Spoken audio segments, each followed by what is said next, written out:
प्रेम से बोलिए शिव गुरु महाराज की जय हो। सच्चे दरबार की जय हो। और आइए बहना, आइए जुड़िए हमारे शिव गुरु के दरबार से, एकदम जुड़ाइए हम लोगों को। देखिए कितना सुंदर शिव गुरु का भवन सजा है और सब में प्यारी प्यारी बहना आके हाजिरी लगा रही हैं गुरु जी से। हाँ, और कह रही हैं कैसे कैसे बहना? सात गलिया में गुरु जी भुला गईले हैं। जय हो महादेव। सुधा दीदी, हाँ दीदी। गुरु जी आ रहे थे मेरे घर, हाँ, इतना टेढ़ी मेरी सत गलियां रास्ता मिला कि भुला गए। सही नाला पर लोग भुला चलो, जाए। चल के ढूंढा जाए उनको।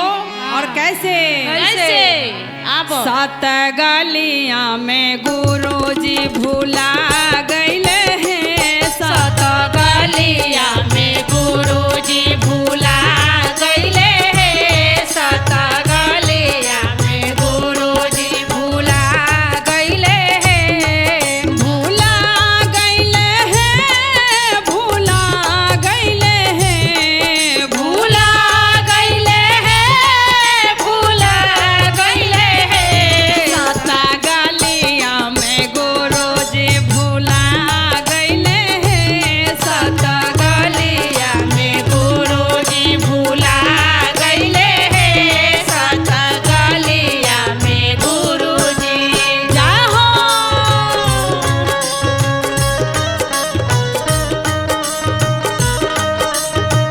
झूम के आओ, झूम के पूनम पांडे।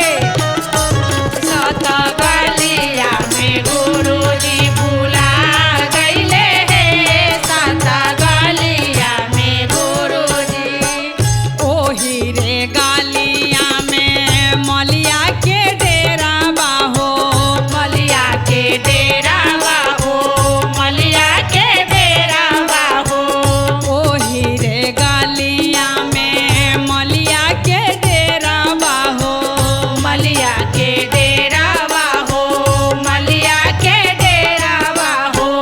भुलवा के देखी भुला गईले हैं। सात गलिया में गुरु जी भुला गईले हैं। सात गलिया में गुरु जी भूला गईले हैं। सात गलिया में गुरु जी जाहो बोली श्री गुरु महाराज की दया करिए महादेव।